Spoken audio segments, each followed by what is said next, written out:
within the security budget, absorbing some of those costs. And if I recall well, a number of families were supported on an ex gratia basis.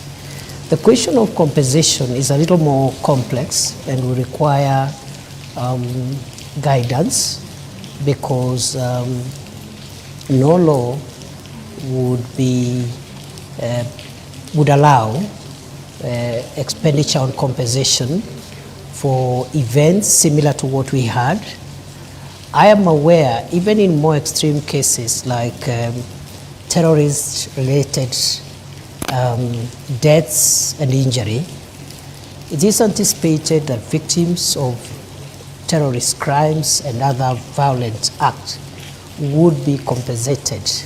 And I think when we left the ministry, we were trying to develop regulations on the operationalization of Section 49 of the Prevention of Terrorism Act.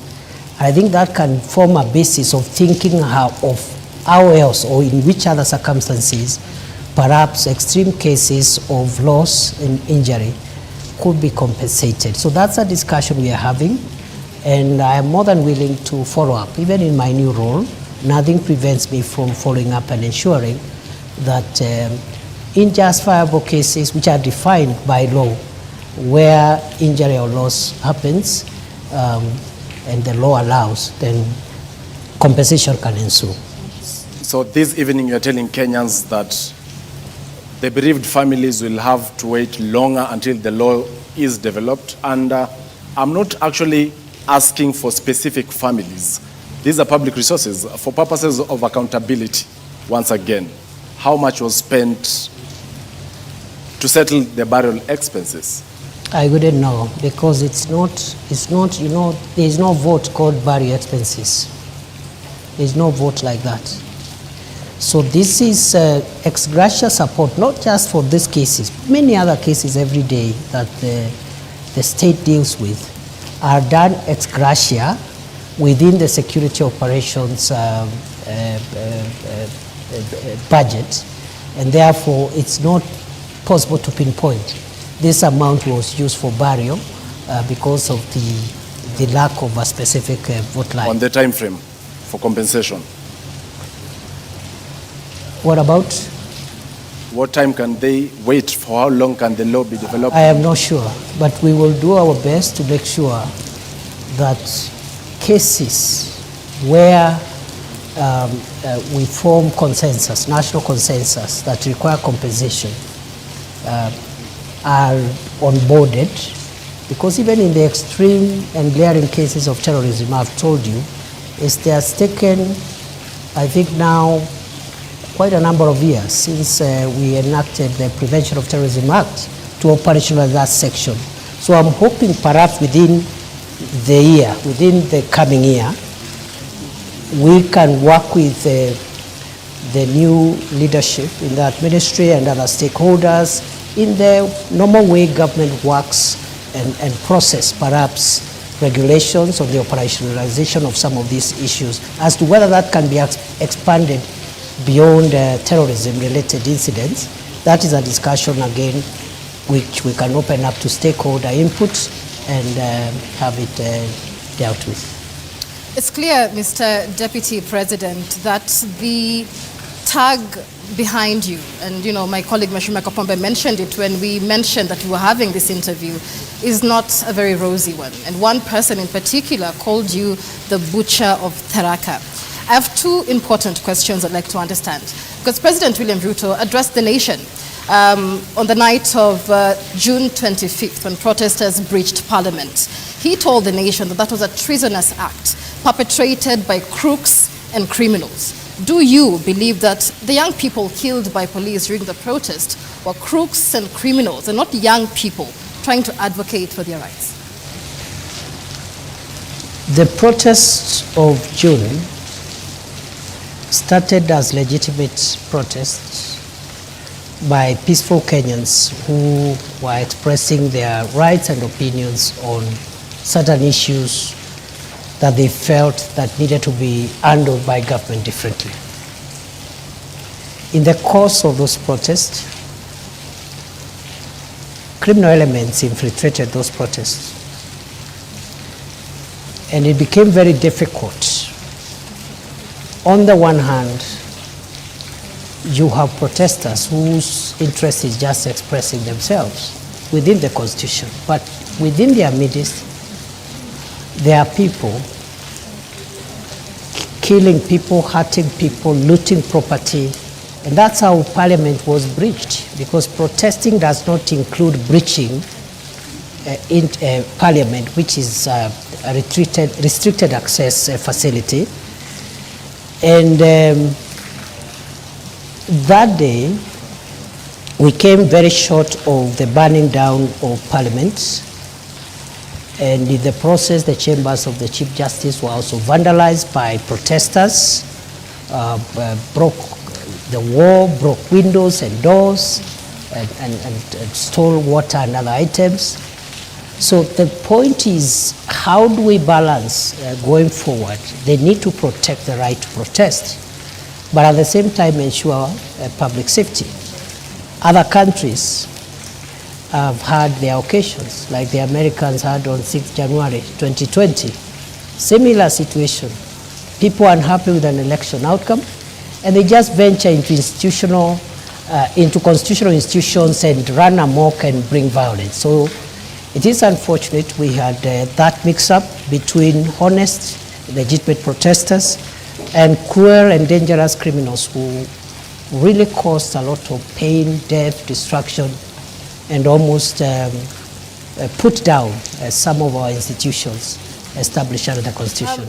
There's been many questions over who gave the shoot-to-kill order. Was there a shoot-to-kill order? And was it a show of culpability for security agencies under your command that warranted the presence of the military, the Kenya Defense Forces, to quell the situation? There was no shoot-to-kill order. And the Interior Minister does not command the operations of the police. This is spelled out in Article 245 of the Constitution in very clear terms. If there was Your Excellency, I want to put this question to you, and it's a question of responsibility. When you're being vetted for the second time as the Cabinet Secretary Interior, there was a lot of praise heaped on you for combating banditry in the north of Kenya. And you appeared to acknowledge that. Was the police in the North Rift under different command, so much so that when it comes to the Gen Z protests, you're not the one in charge, but when it comes to the North Rift, you will take the glory? At no time have I said I've been in charge of the operations on banditry, because the Minister for Interior does not play that role.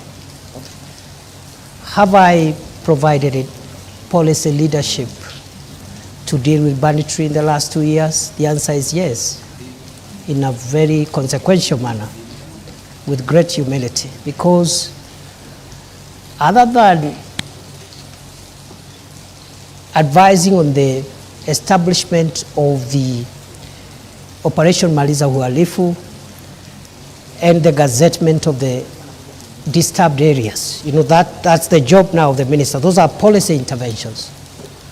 But I was able to push through in a very difficult financial situation prevailing then in the country, an injection of a significant amount of resources to acquire equipment to assist the police in their operations, which has been the missing link for many years.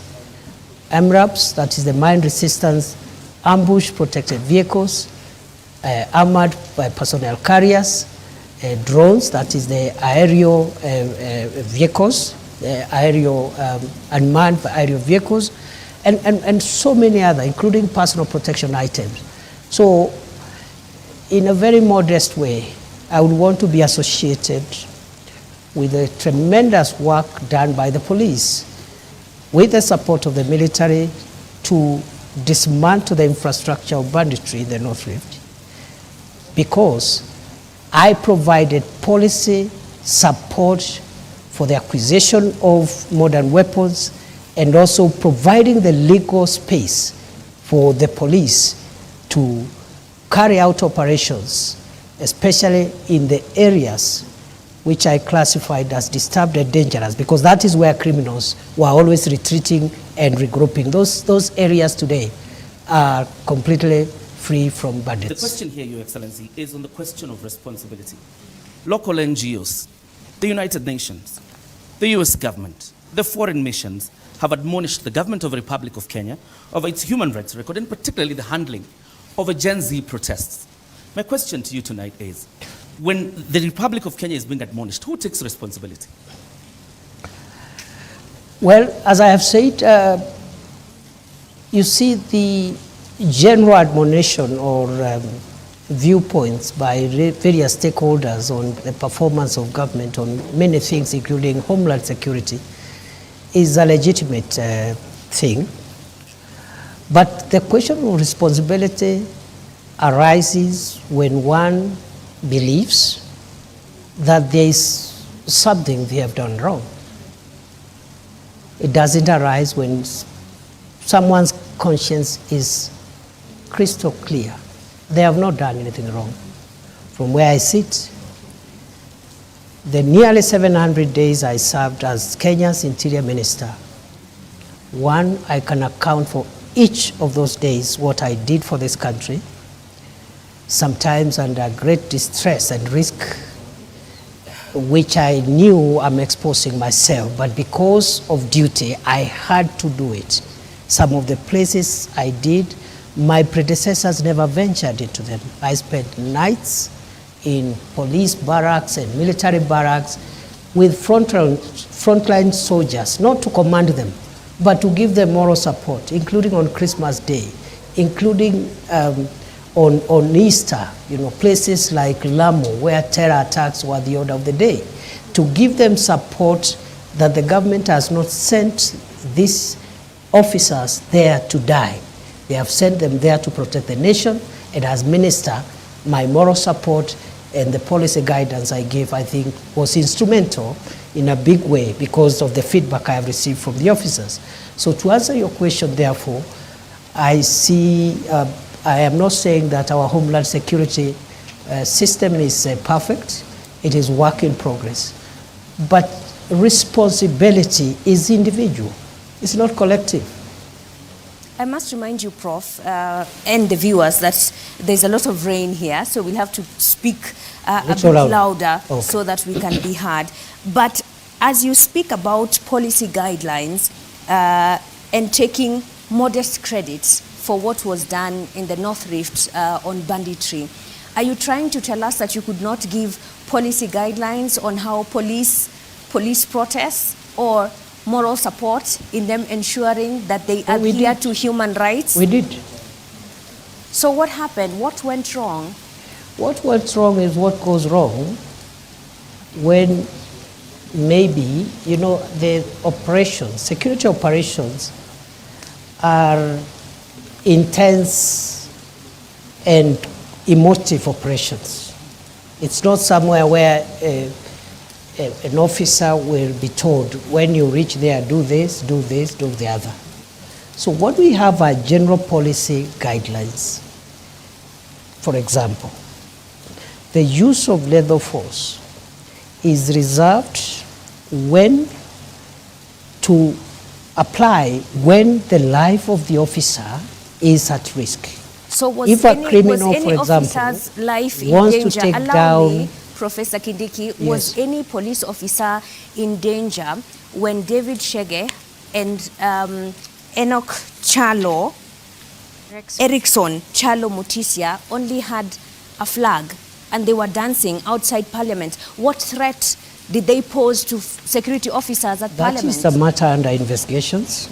If the circumstances you're reading out there is what happened, the officers will be accountable. It's as simple as that. And how long will that take? As soon as IPOA completes the investigations and forwards the files to the DPP. Criminal investigations are complex. They involve scientific assembling of evidence. It is not enough to rush suspects to court only for cases to collapse.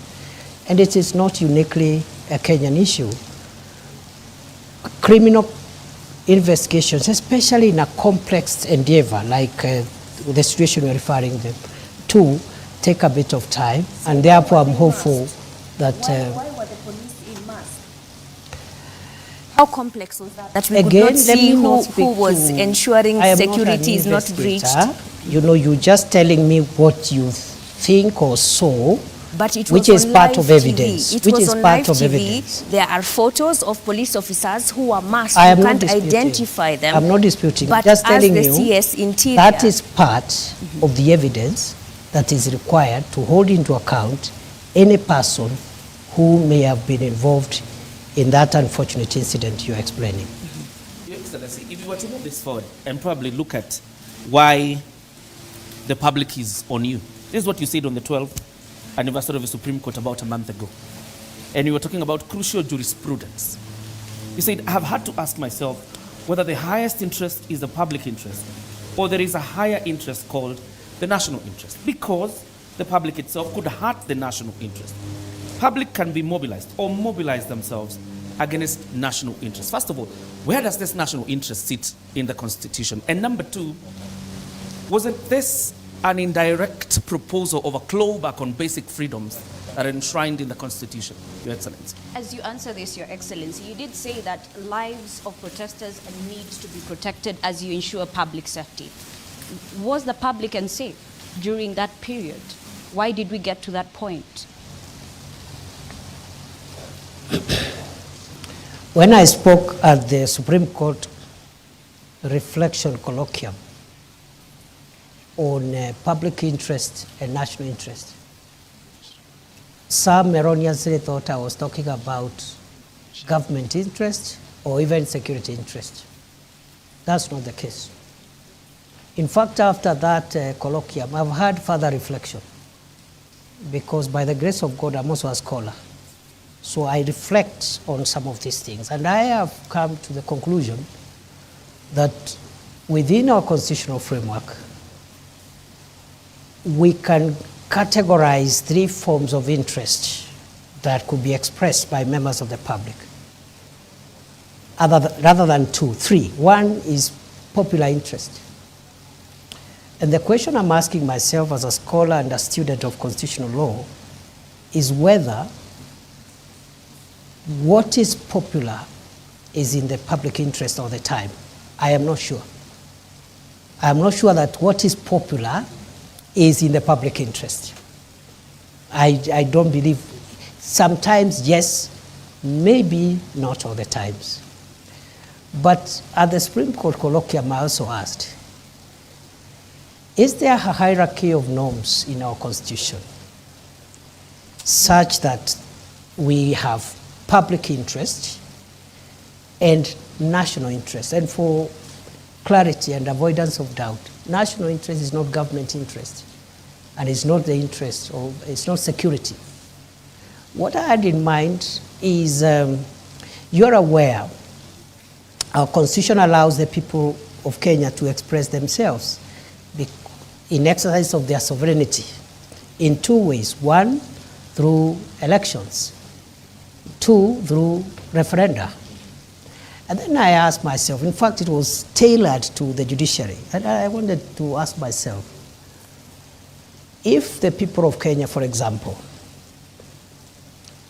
agree and express themselves in exercise of their sovereignty to change the Constitution in a referendum and vote to remove the judicial arm of government, and they decide we don't need the judiciary. People are sovereign. In a referendum, they can actually remove the judiciary. And then I asked myself, since this is an outcome of a referendum, this is in the public interest. But is it in the national interest that really you can have a modern country, a democratic country without a judicial arm of government? But these are two different scenarios, DP, because this was about taxes that Kenyans felt were unfair, and their leaders at the were Supreme not Court, listening to I them. was not talking about the protest at all. You can look at my statements. I was not talking about protest. So what do you... We were reflecting on what the Supreme Court has helped us to understand about our constitution, and I was inviting the Supreme Court judges to start thinking whether, even as we express our sovereignty, we have what we call bedrock things that we cannot touch. I'll give you another example. If the people of Kenya meet and in a referendum, they overwhelmingly vote, so it is popular, it is in public interest, and they vote to change Article 4.2 of the Constitution that says that Kenya is a democratic multi-party state and create a monarchy or another form of government that is not democracy. It is in the public interest. It is popular. It's in the popular interest.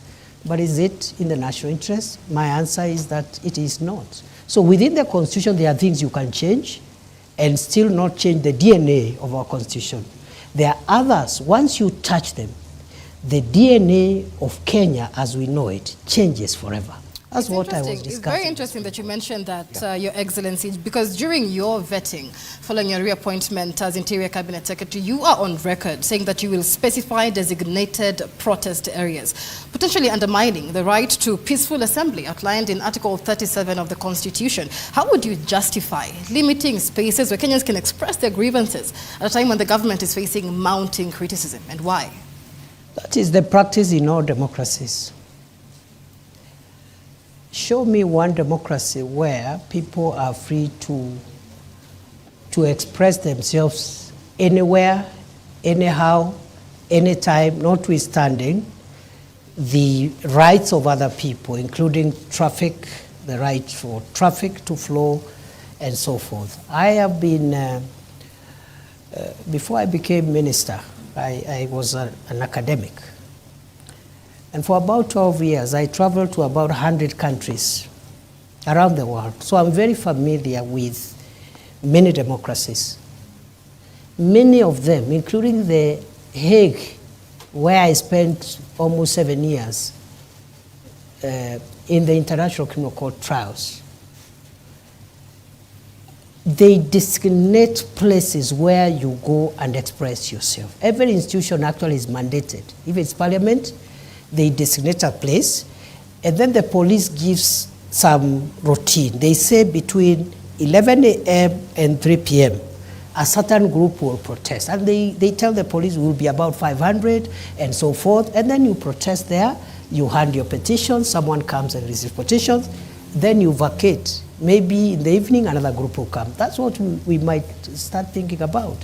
But as long as we think that expression of rights means you venture and frustrate everybody else who is not part of your protest, then we are courting anarchy, and that's not part of democracy. Understand peaceful protest, because even when, if you go to Chacha, even when you saw the protests regarding the 16 days of activism against gender-based violence, they were just roughed off by police.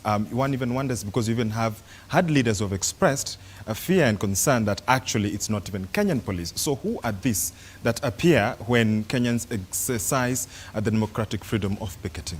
The example you have given was regrettable, and government has already addressed itself to that issue. The Principal Secretary for State Department for Internal Security did Don't you think the precedences are too many? Not really, I don't think so. And I think with the apology that the State Department gave, I think Kenyans should give government the benefit of doubt. Mm-hmm. Because if the intention was to keep on doing this thing, then an apology was unnecessary. If you know you're going to do it again, you just keep quiet and do it the following day. Did you realize this only when you became the interior boss? And despite having served in various capacities in the leadership of the Senate, you didn't think of introducing that bill then? In 2015, I introduced the Homeland Security Bill, which, as leader of majority in the Senate, which was taken up and became part of it is what became the miscellaneous security laws of 2014. I know some parts of that law were struck out, but 85% of those laws are what has made Kenya specifically stable, on limiting the protesters. On the security laws did not have did not cover the issue of protest, but it covered a wide range of issues that we needed to deal with to make sure that our country is safe. But on the other hand, legislation is work in progress. It doesn't end with one piece of legislation. It happens every day. Democracies which have been in place for 300 years are still making law, even security-related laws. So I did my bit in certain aspects, as the example I've given you, but it is not true that when somebody serves as a member of parliament or senate, everything that needs to be legislated will be done during that time. DP, as we wrap this topic up, there's one question that many Kenyans would like to know. In a Citizen TV interview after the protests, you said that infiltrators were linked to elements within government and opposition. And you said we have evidence leading to political operatives from across the political divide. We will prosecute. How far are we with that? How many of those planners or operatives? Last time I checked, I've been following up after that, and you know that's not too long ago. That was July.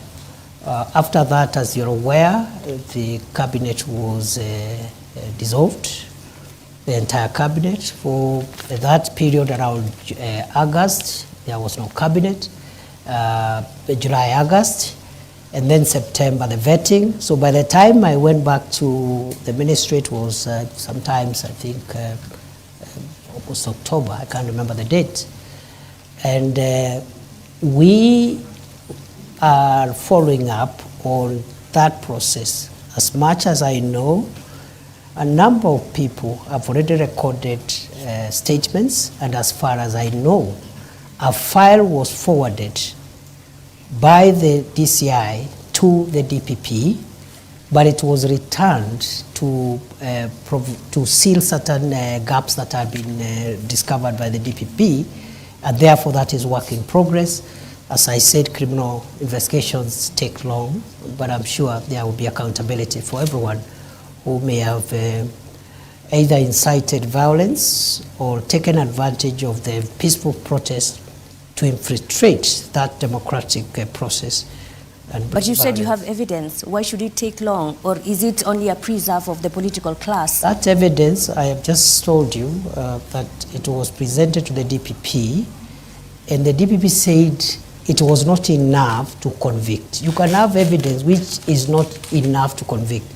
I could believe, okay, that the evidence is enough, but the DPP, who has the final say in qualitative and quantitative evidence, is the one who has the police to do more work if we have to sustain prosecution. So the police didn't do a very good job, that's what you're saying, in the investigation? This is routine, it happens every day, not just in Kenya, all over the world. The police do their work, and that's why there is that two-tier mechanism. So the DPP looks at it and said, no, we need to fill this using the elements of crime. You need the evidence of this. So we cannot say the police didn't do a good job. It happens every day. Thank you. Thank you very much. We would like to move to the next topic, which is your ascension to power as the Deputy President and the politics around it. And this session will be led by Ashwin Mazuri. All right, Your Excellency, did you play a role in Rigathi Gachagwa's ouster? No. Then are you proud of the process, the impeachment process that many said were flawed that led to your ascension to power as the Deputy President? The process you are referring to, I think, involved three arms of government: the executive, the judiciary, and the legislature.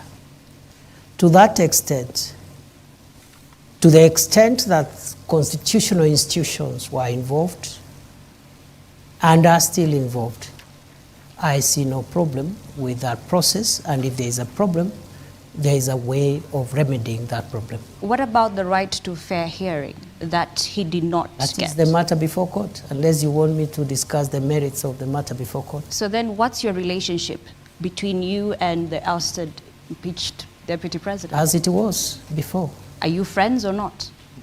We are good people, we're good friends. I have no reason to complain in the past, present, and even in the future.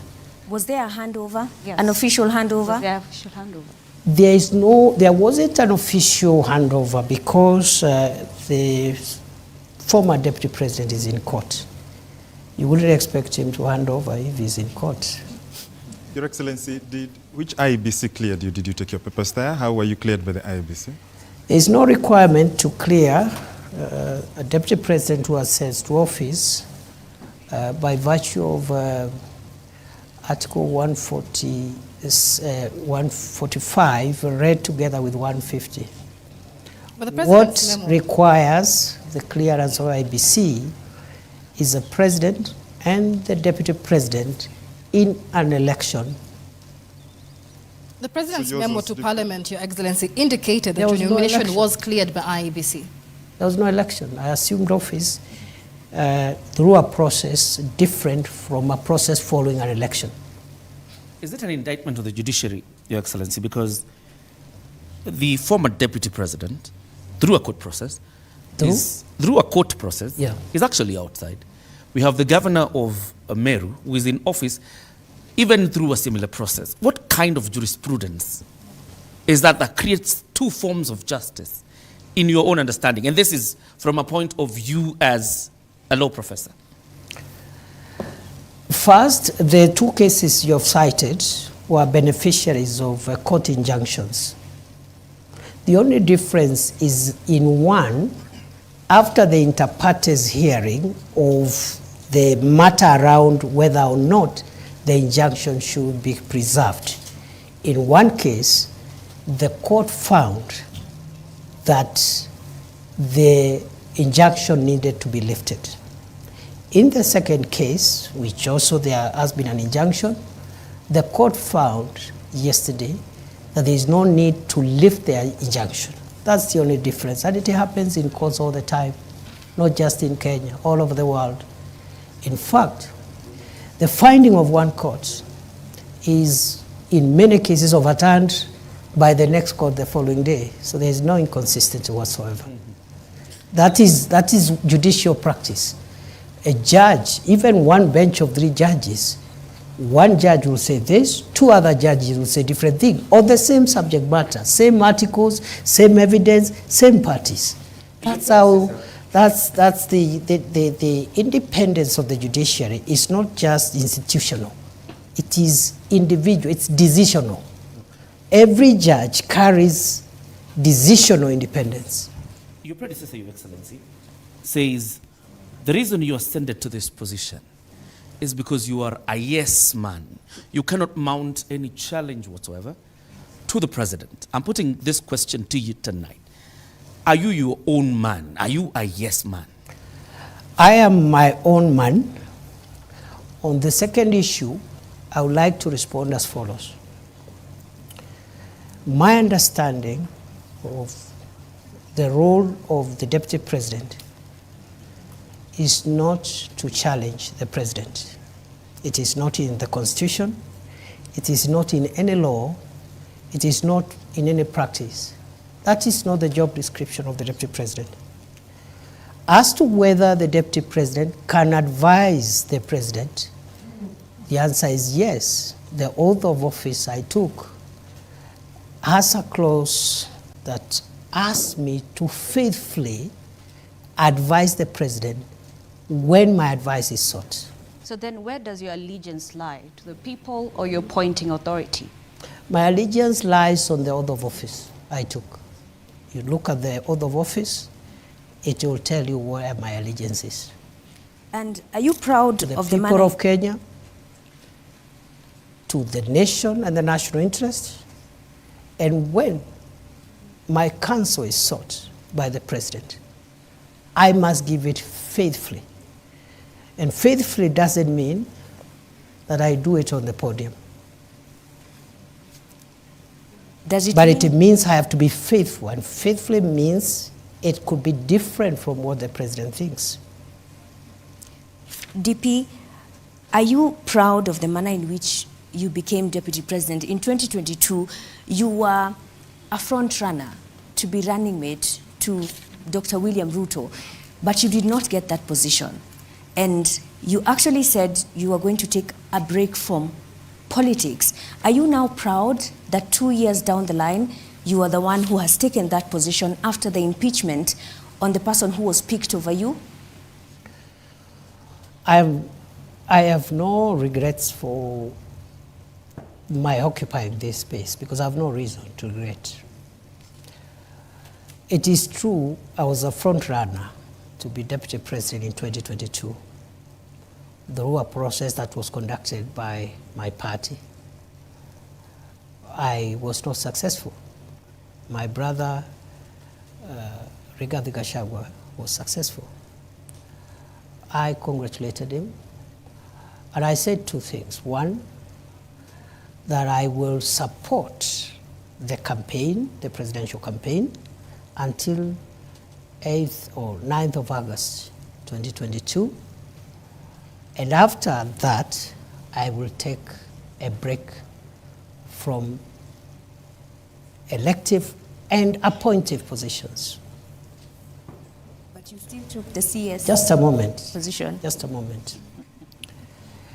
After I made those two very important decisions, which I made after soul searching and consulting everyone who needed to be consulted, my party and its leadership met and persuaded me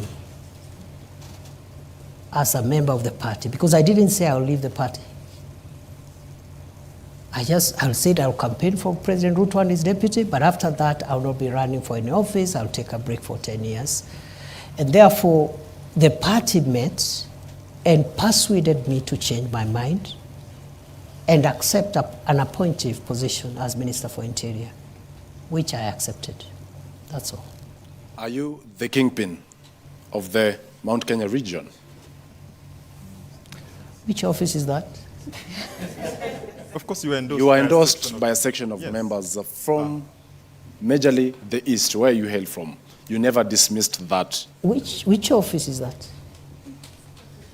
Your Excellency, other than the kingpin issue, there are a majority of members of parliament who met in Nanyuki from the Mount Kenya region, that is before you ascended to the office of deputy president, and endorsed yourself as their link in government. To the executive. You have ascended to that office now. Are you now, have you ceased being their link? Maybe you should ask them. Because I think the members of parliament, because I didn't say it, they said it. So maybe they can say it again if they wish, but to the best of my recollection, those members of parliament had expressed frustrations in getting their constituency development agenda through to government because of the breakdown of relationship they had with the former occupier of this office. And therefore, they asked me whether I could convey their needs to the president. And because I was a member of the cabinet, I saw no problem with that. But whether or not they would continue asking me to convey their messages, it's up to them to decide. Your Excellency, that region. Sir, you come from that region, the Mount Kenya region. Tharaka Nithi, where you come from, is nestled in Mount Kenya region. I want to know, because Kenya Kwanza had promises it made towards the people of that region. So who will be pushing for the implementation of these promises?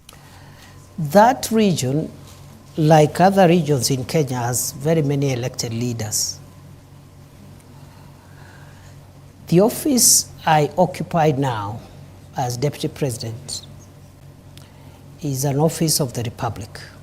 Unlike other leaders, for example, who have a subnational mandate.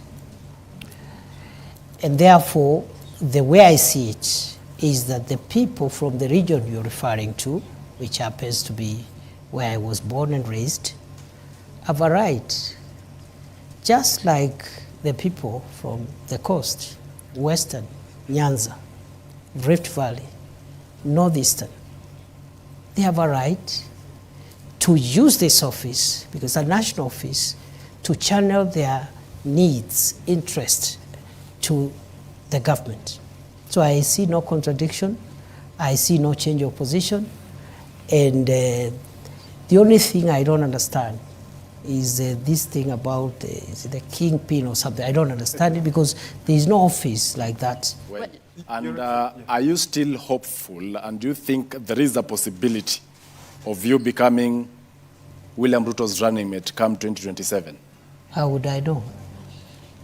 Your Excellency, then you've talked about development and, you know, those members of parliament using this office to lobby for development. Shouldn't then development be a democratic right so that then there is no need to lobby and to push for it? That's not true. The reason you have subnational representation of political leaders, members of the National Assembly, members of the Senate, their mandate is subnational.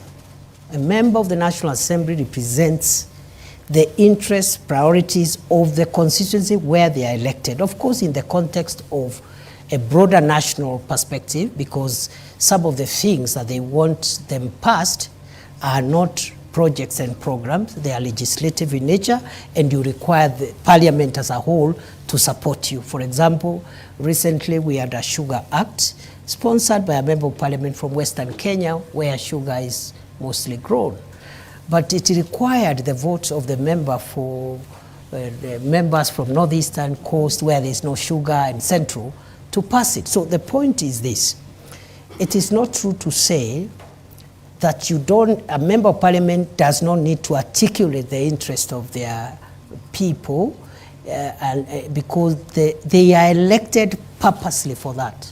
They are elected to articulate those interests and convey them either to the executive, to the legislature, and make sure that those interests at that local level are realized. During your inauguration, when you took oath of office, your boss, the president, Dr. Ruto, said he felt he was a lone voice in the executive. From your interaction, 50 days in, is he still a lone voice? And perhaps you interact with him, he's your boss. I really don't know. Do you think you're I fulfilling? really don't know Do you think you're fulfilling how he's that? feeling? Yeah. Because again, that's not in my place. I wouldn't know how he's feeling at the moment.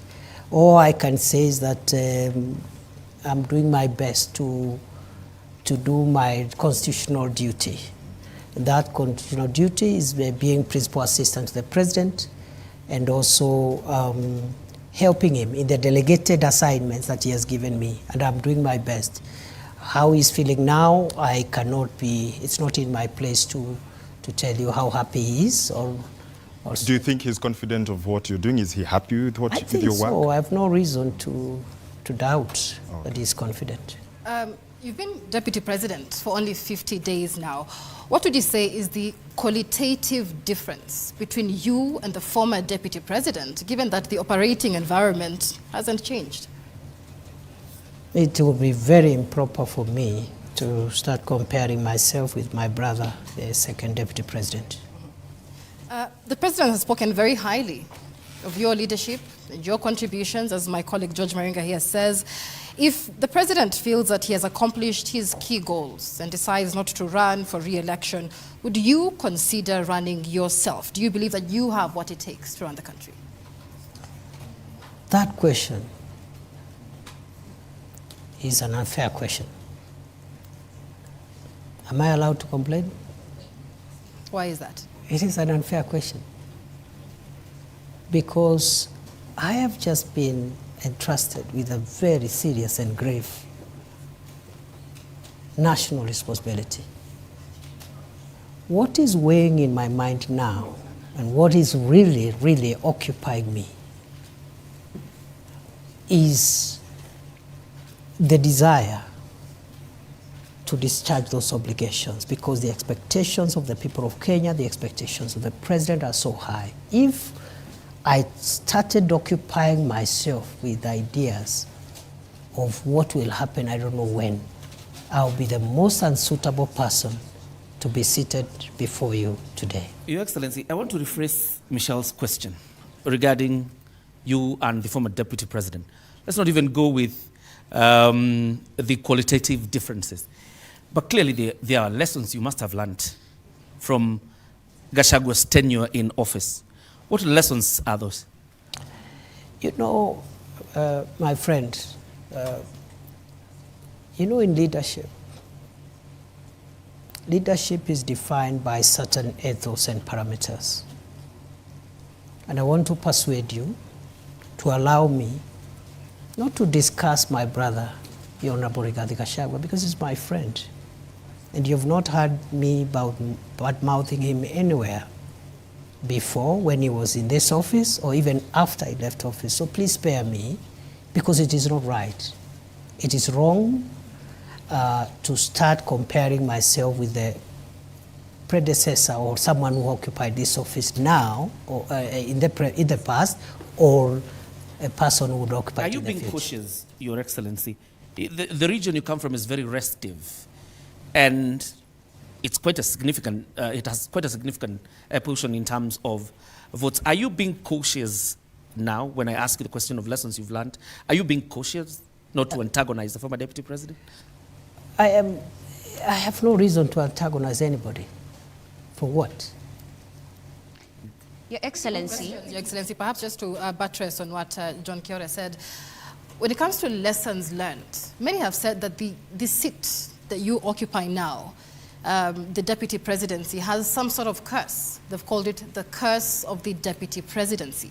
And every individual who's held this seat has had some sort of, falling into political oblivion. Do you believe that you have the magic wand to change this so-called curse of the deputy? I don't believe any seat is cursed. Let's start from there. Secondly, I don't think it is a priority to start thinking whether I will survive in this seat or not. As I have said, what is weighing in my mind, the same way when I became Interior Minister and the North Rift was in that shape, Lamu, Boni was in that shape, and Northern Kenya was that shape. I told myself, including the passport crisis, I said, if I will last here for 1 year, I want to try my best and have these challenges under control. So for me, I cannot start now entertaining myself on what will happen to me, whether I'll succeed here or there. That's not for me to determine. It's beyond me. What is within my reach, what is within my control, is the focus to deliver on the job. As to whether I survive or what happens, that is not within my reach, and I cannot control what I cannot control. DP, we need to move forward to the next topic, but I would like to end this with this question.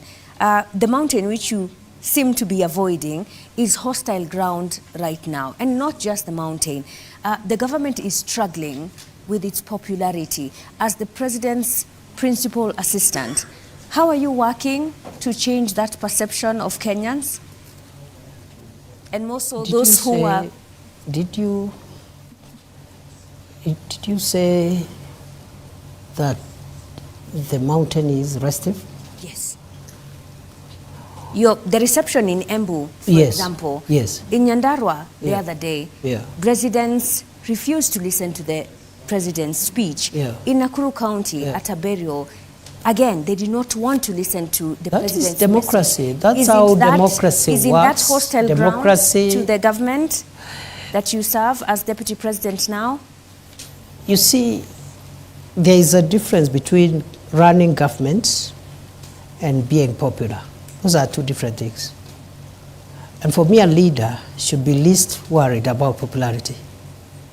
The worry of a leader should be their pace and focus on transforming the lives of the people. And do you think the lives of the people have been transformed? Leader is not necessarily one who is popular all the time. However, a good leader knows when to be popular. Don't you think that popularity has gone down because Kenyans' lives I really don't think so, negatively? because at the moment, President Ruto and his administration now in the midterm is not in their priority to look for popularity. There is no election taking place.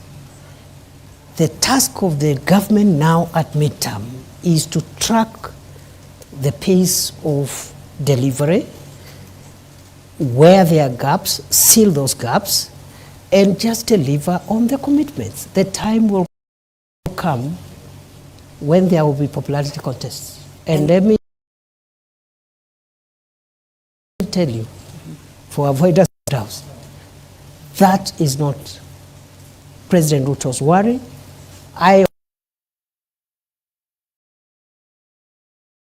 Now we'll lose it, time will elapse.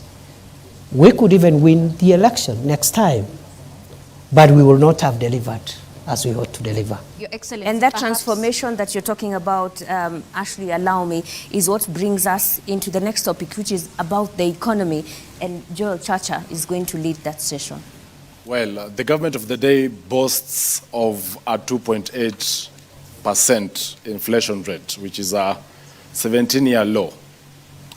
But the question here is on the shrinking disposable income, that is through what many may consider overtaxation.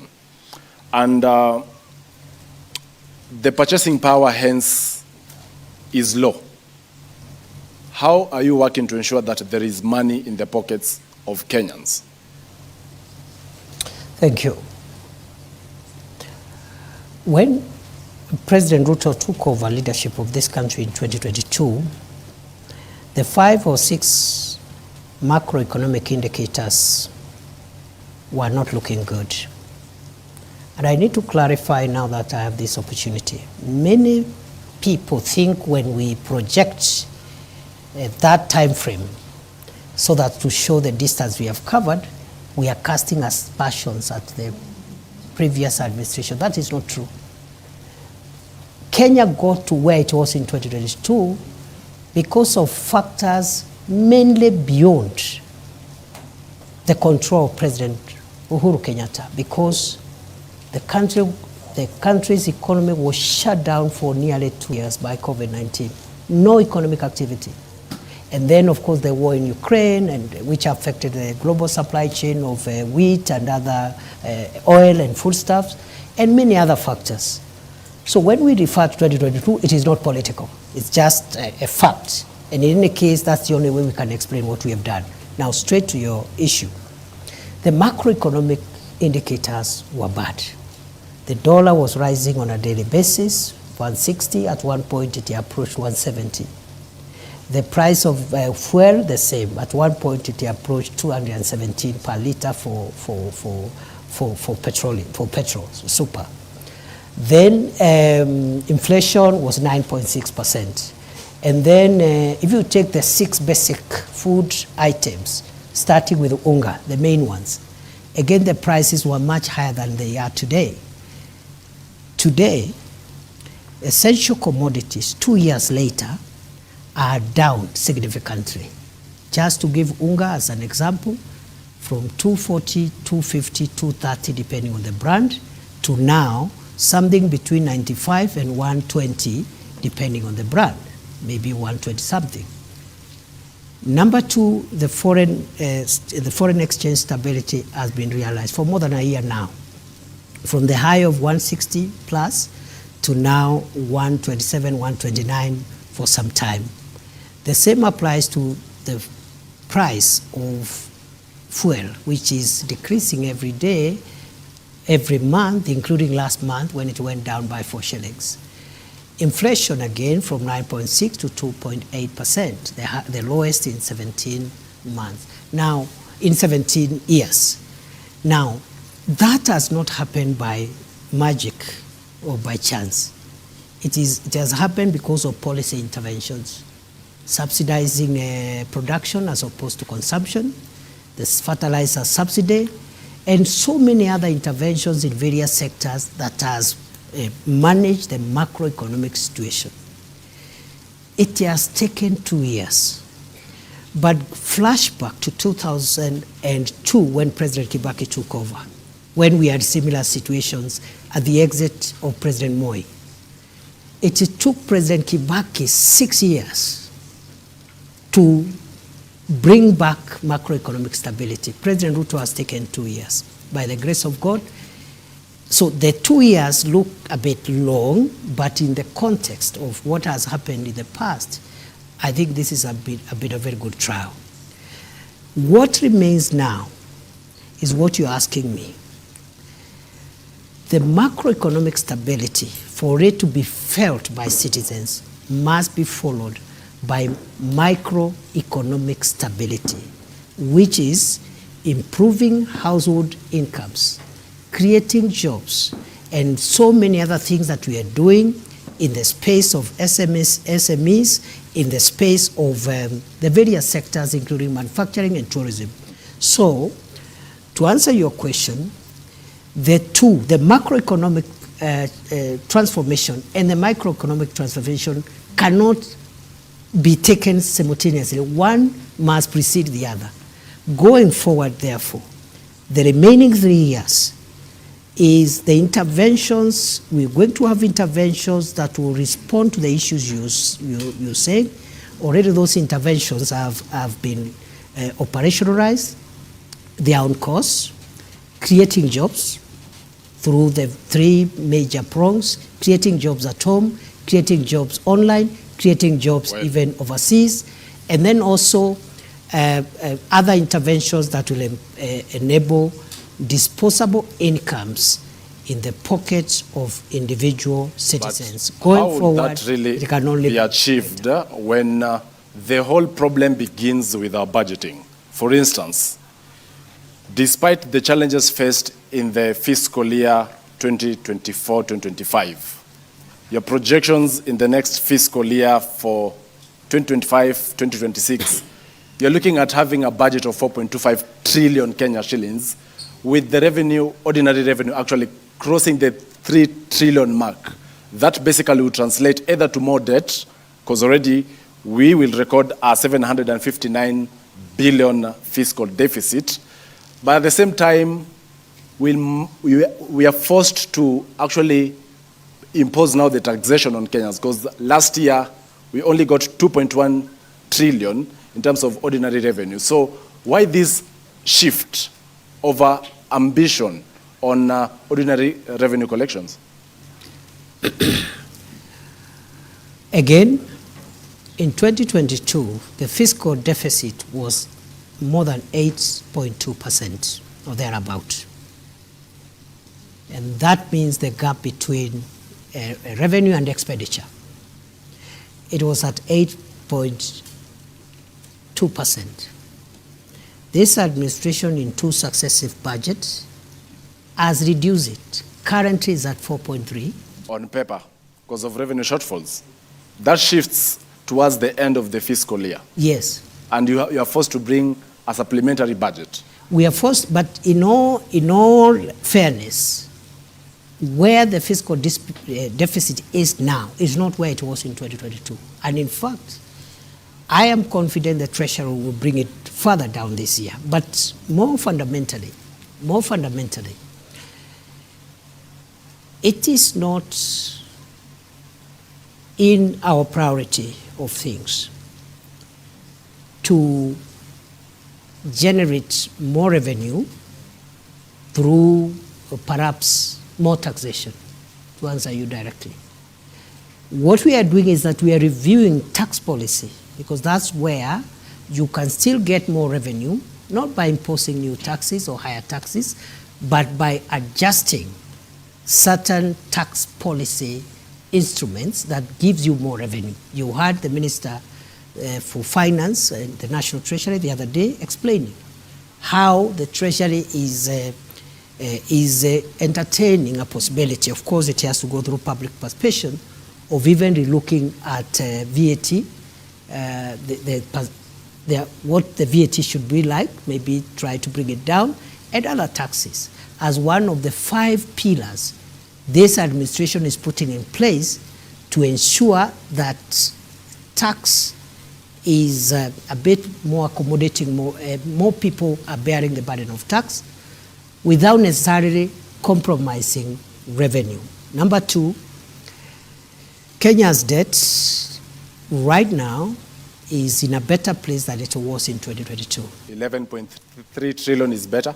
It is better in the sense that, you know, debt is calculated in two ways.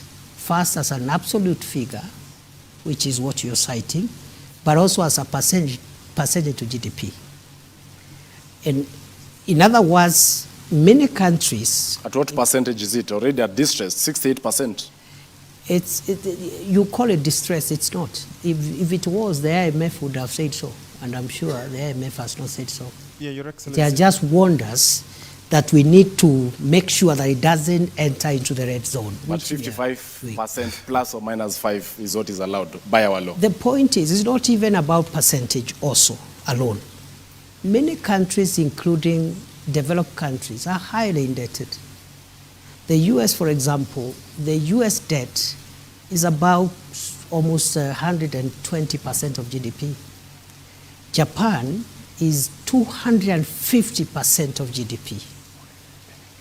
248, 250. So and many other countries. Singapore's debt also is in the hundreds. However, what we need to do, let's agree that what remains ahead is that our revenue generation measures must not lead to higher taxes. It's not a must. Number two is that the area of debt, we need to be careful so that Kenya does not enter into the unsustainability zone, and we are managing that. DP, naomba kidogo, wakati ambapo tunazungumzia masuala ya uchumi, kuna wengi ambao wanahisi kwamba mnasema maneno mengi, maneno makubwa makubwa, lakini la msingi ni kwamba biashara nyingi ziko katika mazingira magumu. Wengi wamefunga biashara zao, wengi wamelalamika kwamba hawawezi kuendeleza biashara zao kutokana na zile sheria ambazo zilizoko na zile sera ambazo zinatolewa na serikali. Labda unaweza kuwaeleza wale wanaokutazama leo hii ambao wameshindwa kuendelea na biashara zao, ni mikakati gani kama serikali mnaweka ili kuhakikisha kwamba hizi biashara zinaweza kuinuka na wanaweza kupata pesa mfukoni? Asante sana. Ni kweli biashara nyingi zinapitia changamoto nyingi, na ni kweli wananchi wakiwemo wanabiashara wamelalamika na pia wametoa mapendekezo ya sheria ama sera ambazo wangetaka tuziangalie upya.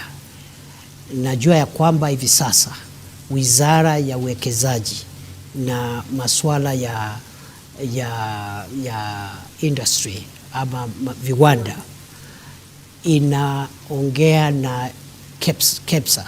KEPSA ni ile Private Sector Alliance ama kikundi cha wanabiashara katika sekta ya binafsi. Wanajadiliana kuhusu mambo mawili, na jana wamekuja hapa kunipatia mahali wamefika katika majadiliano.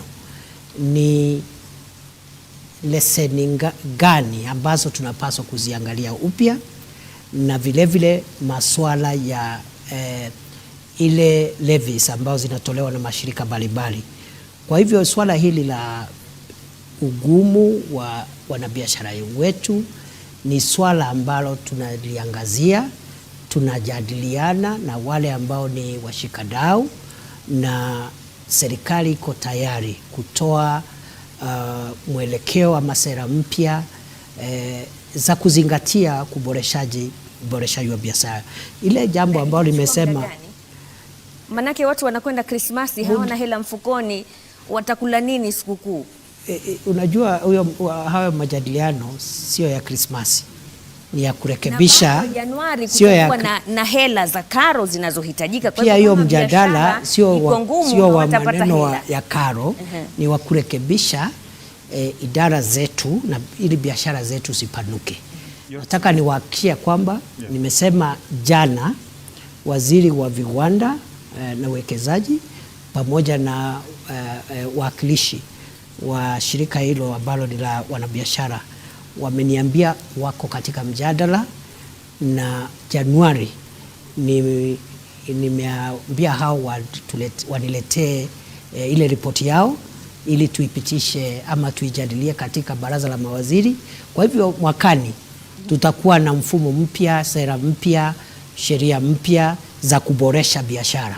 Lakini pia kuna wale ambao wanasema, nikimalizia, kuna wale ambao wanahisi kwamba hizi biashara kuna mazingira magumu, kwa sababu wale ambao wanapata mshahara, kwa mfano, zile pesa ambazo wao hutumia kwenda kwa hoteli, kwa mfano, kwenda kununua chakula, zimepungua kutokana na yale makato ya mishahara. Kwa hivyo wengi wanashikilia zile hela kidogo walizobakishwa nazo, ndio maana hizi biashara hazisongi mbele.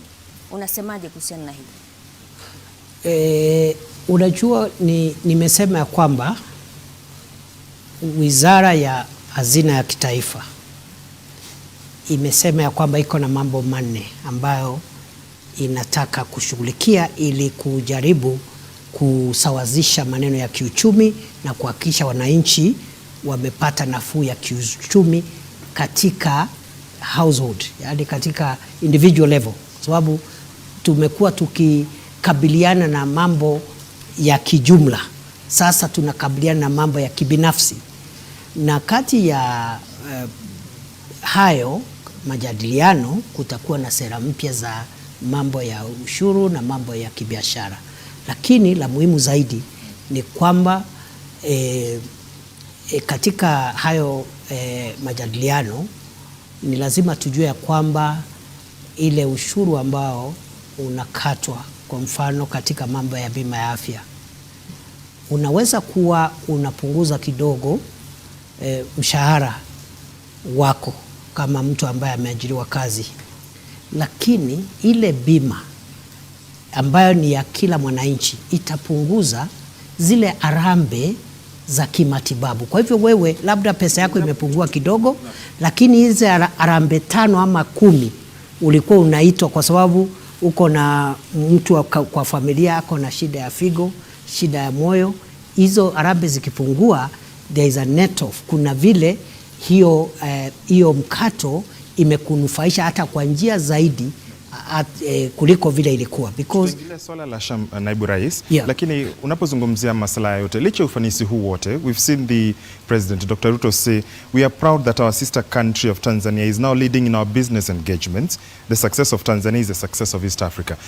Businesses have been, closing shop and going to neighboring countries. So you're speaking of this, and KEPSA has talked about it, that the government seems not to be listening to those who run businesses, that they're escaping to other countries. I've just told you we are having a conversation with KEPSA. Why don't you call them after this interview? We did speak a few weeks ago with Should have told you that they are engaging. And he did say that, whereas that engagement is happening, it is not... They have identified 2 areas. One is the regulatory. They say there is multiple regulation, or what they are calling over-regulation. The second issue on the table is on taxation. We are a bit careful because the issue of taxation, we would rather have it in the broader tax policy and other fiscal issues that are being discussed and spearheaded by the National Treasury than just to take just that business community and handle their taxation issues without the context of looking at tax as a general issue. I really needed to ask a question on the tax regime, because today there has been an announcement that there is a task force that has been formed to get to the bottom of why businesses are closing down in the Republic of Kenya and relocating to other countries. Your Excellency, doesn't that sound absurd? Why do you need a task force to establish why businesses are closing when all you can blame is the taxation regime? You need to, because this is something that has happened for the last 20 years. It has not happened this year. Just look at which organizations have left Kenya when? The last 25 years. And that's why the contribution of our manufacturing sector to GDP has dropped from as high as 12% many years ago to 7.5% on the pending bills. So it's an accumulated problem, and I think there are no quick fixes. The best way to do it is to just analyze all the factors and bring recommendations that will last us another 40, 30 years. The financial inadequacies being experienced in the country perhaps are as a result of the pending bills. More than 650 billion for the national government, 150 billion for county governments. But you're not budgeting for it. Do you promise Kenyans that as soon as the pending bills verification committee concludes its work, you're going to settle the pending bills? We will implement the recommendations of the pending bills verification committee. Thank you. DP, tumebakisha dakika kidogo kabla ya kufunga, lakini hii leo kumekuwa na mabadiliko katika baraza la mawaziri na kuna wengi ambao wanahisi kwamba the appointments that have been made seem like a harvest just 10 days after President William Ruto met retired President Uhuru Kenyatta, and all those appointed to the cabinet and board chairs seem to be from Mount Kenya. What is this about? You know, the cabinet appointments, dismissal, reassignments, if you look at Article 32, is the prerogative of one person, the president. So I'm sure the changes that the president has made have been made in exercise of that prerogative and to advance our country's national life in the weeks and months to come. I cannot directly associate themselves with the political developments, but also I have no reason to disassociate themselves from any political development, because the president has made it clear that for the country to pull and rally itself to do the heavy lifting, there is need for a broader political consensus. It started with the inclusion of the partnership with some of the ministers who were appointed, who were allies of former Prime Minister Raila Odinga. The ministers and parastatal chairs who have been elected, who have been appointed today, many of them worked under President Uhuru Kenyatta. That is in the spirit of broadening political consensus so that we can focus not on political competition and the quest for political survival, but on pulling the heavy agenda that we need to pull to transform Kenya and carry everybody. But there are those who many Kenyans feel duped or betrayed by the Kenya Kwanza administration, because during the 2022 election campaign, the hustler narrative was the cornerstone of the Kenya Kwanza administration, a break away from traditional political dynasties to more ordinary Kenyans, right? But the appointments being made recently by President William Ruto are people or individuals from established political families. It looks like the Kenya Kwanza government is running away from the hustler narrative back to the dynasties to save the day. Why is that? As any of the ministers and parasito chairs who have been appointed today coming from established political families? They do come largely from the Mount Kenya region, especially. Sorry again? Sorry again? They do come, many from the Mount Kenya region, many who've been in government before, and you remember the call, especially during the Gen Z protests, was to drain the swamp, to have something new in the Kenya Kwanza administration. I don't know what you call something new, because even the ones who have come are new. They were not there, they are new. Allow me to rephrase her question, because this is what Kenyans feel, that the political class has regrouped and forgotten about what Kenyans want. What would you tell them tonight? I don't think so. First and foremost, as I said, this is no time for politics. Let's start from there. That time is coming. And we will all do politics and do it so well. Right now, it's time to do the very, very delicate and important work of pushing the country's development agenda. So the issue of, I don't know, who has betrayed who has regrouped with who, for me, the timing is wrong. Okay. And for Kenyans who are expressing their democratic views about some of these developments, they have their time when it is election time to express themselves on what they think about those in leadership. Your Excellency, to matters now development projects, and we've seen the issue that Kenyans are actually expressing is that this government is forcefully imposing government projects, programs. For instance, vaccination of animals, SHA, that is the Social Health Authority, affordable housing, and I'll begin by that before we get to the specific programs. What do you make of, or what do you think about this? Because Kenyans say it is too soon. It is being buttressed on them. You're forcing it down their throats. That is not true. Maybe it's a misunderstanding, because has anybody been arrested for not doing anything? What the government is doing is it is doing its obligations to the public. The government's obligation to the public is to work for the national interest. The national interest in this matter includes, for example, universal health coverage, making sure as many Kenyans as possible have medical cover, because many homes have been rendered poor. Even people who had something, they have sold everything to pay for medical bills, especially when it is chronic and critical illnesses. Okay. Many poor people live by chance. They take herbs, they go for, some look for witch doctors, they cannot access medical care. So we are saying, what government is saying is that it is in our interest as a country that every Kenya has an insurance, a medical insurance. It is not taking people to court for not having a medical insurance. Those are two different things. Okay, fine. The same with vaccination. What the government is saying about vaccination is that we have certain targets as a country to grow the livestock and that value chain around livestock and livestock products. For us to reach those targets, we need to access European market, the Middle East market, and even the regional market under the African free trade area, and then also under economic EPAS, the partnership between Kenya and the European Union, which we signed last year. In many of these markets, our products are being denied access, and one of the requirements is sanitary and phytosanitary standards. That is to say, health-related standards. One of the requirements for us, for example, to meet our export demand is that your herd must be vaccinated.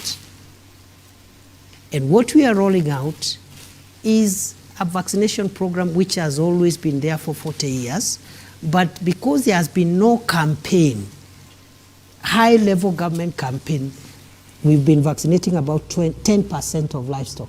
So many of our livestock are rejected when we take them out either as live animals or beef because of the vaccination question. So it is purely a disease control issue. The vaccine is developed by Kevevapi in Kabete by Kenyan scientists. It has always been used.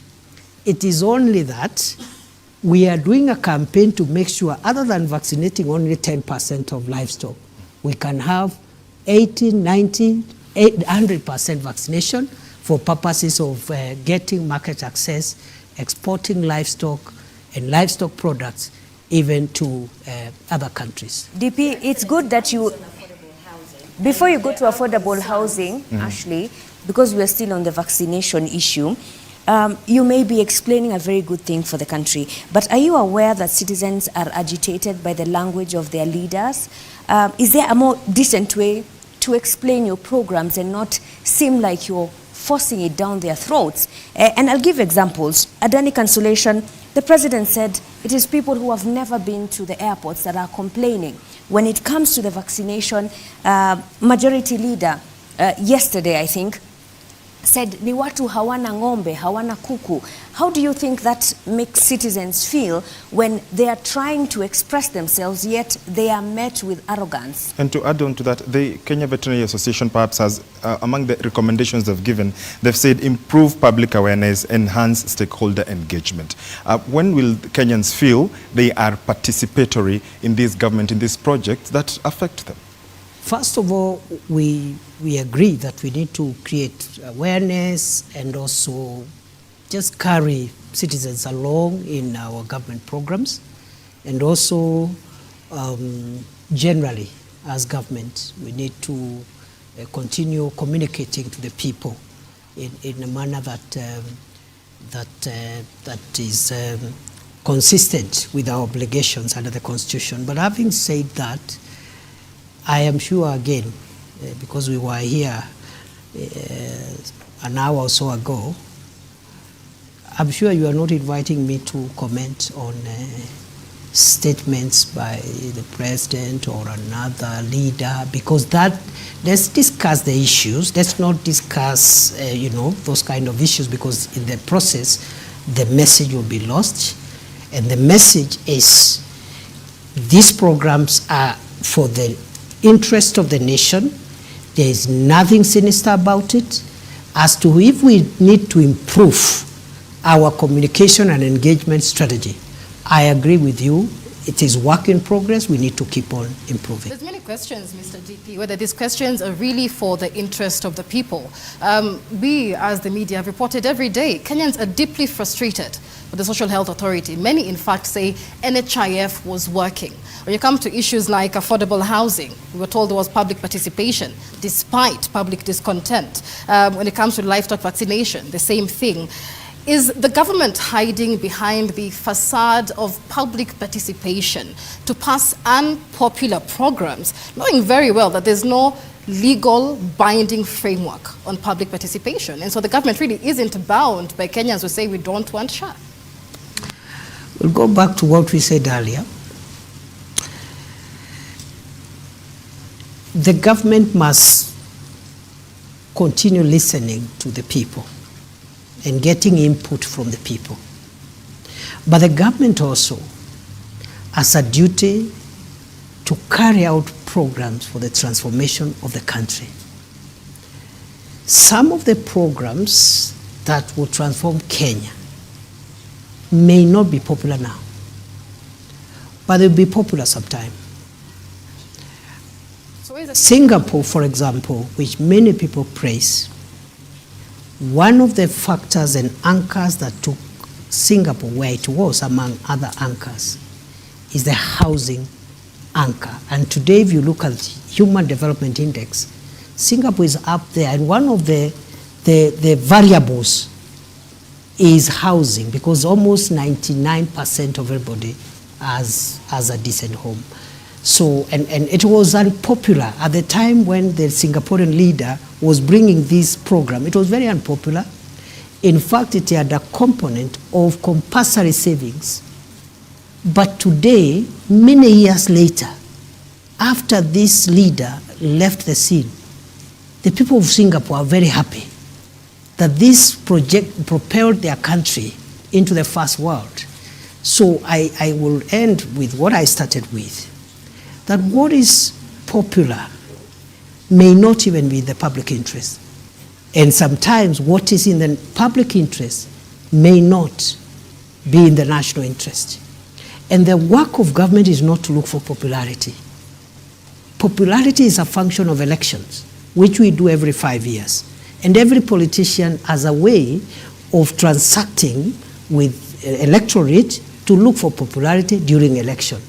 In between here, it is to engage the people, listen to the people, which we are doing. In many instances, we may not be perfect because government is a human endeavor.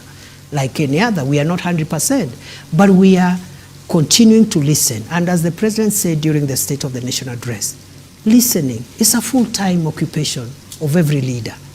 Thank you very much. And therefore, these programs may have the kind of, the consensus is not yet there, but they will transform Kenya. And many years later, when many of us who are in this space are not even here, Kenyans will come in succeeding generations will be grateful for the housing program, the universal health program, the agricultural reform program, and all the other programs that this government is rolling out for the transformation of Kenya. Thank you very much, Deputy President, Professor Abraham Kithure Kindiki, for your time. And I think Kenyans tonight will be waiting to see what will happen next in terms of how you listen, how you communicate, and how you take action after you have made promises. Asante sana. Mimi nimekuwa wako Mashirima Kapombe kutoka runinga ya Citizen.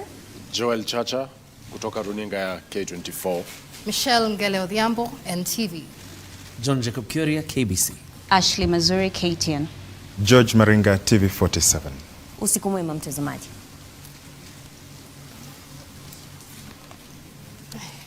Chacha, you finished your water. What point? assume as Deputy President of the Munji, karibu sana kwenye Lightcast TV. Hapa ni mahali ambapo utakuwa ukipata kila kitu kwa utendeti na kwa undani zaidi. Iwapo wewe ni mgeni, tafadhali fanya Lightcast TV kuwa nyumbani kwako, na TV ambayo ni murwa kabisa itakufaa zaidi. Karibu Lightcast TV.